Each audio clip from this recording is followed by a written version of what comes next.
In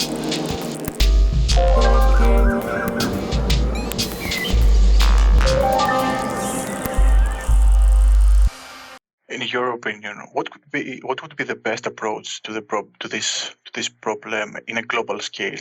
Let's put it like that. So there's a couple of interesting things. So one of them is we have an asset mismatch, right? So we have a lot of assets that aren't utilized in wealthy aging countries, and we have a lot of people who need them in younger countries. So how do we manage the linkage of those two phenomena, right?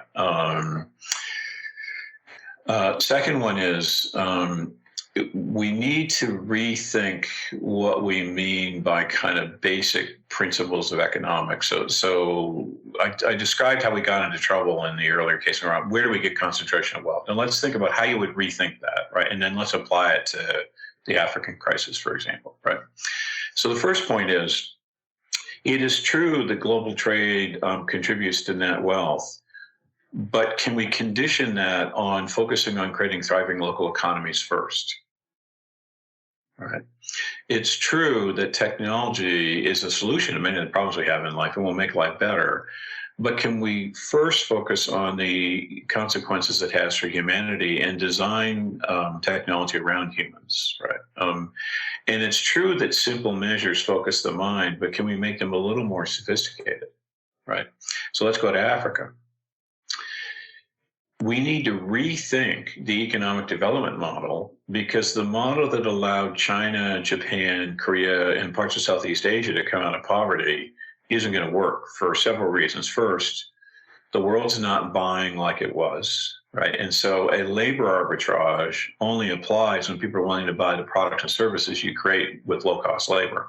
If we're not buying, then it doesn't work, right? Second is that they're competing with robots and AI.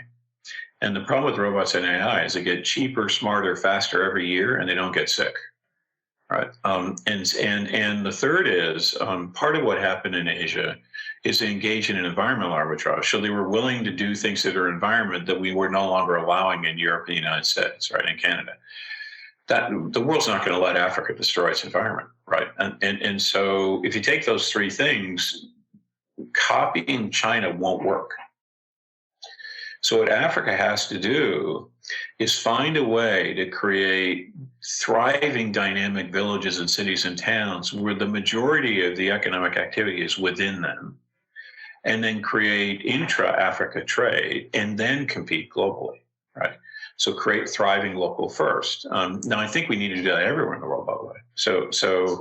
So part of the answer is to rethink the way we think about how the political economy should operate, and make it a little more sophisticated than what we've been operating on for 70 years.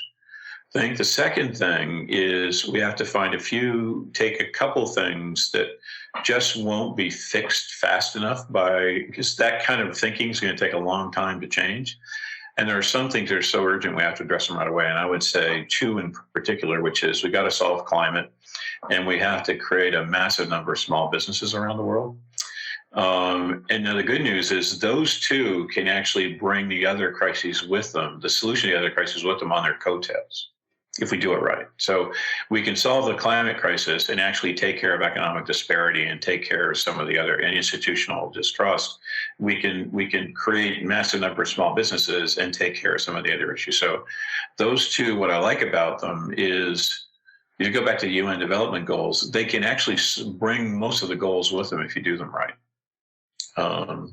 And so I'd focus on getting those done massive, and I mean massively, in a way we've never thought of before, and really quickly at a speed we couldn't fathom.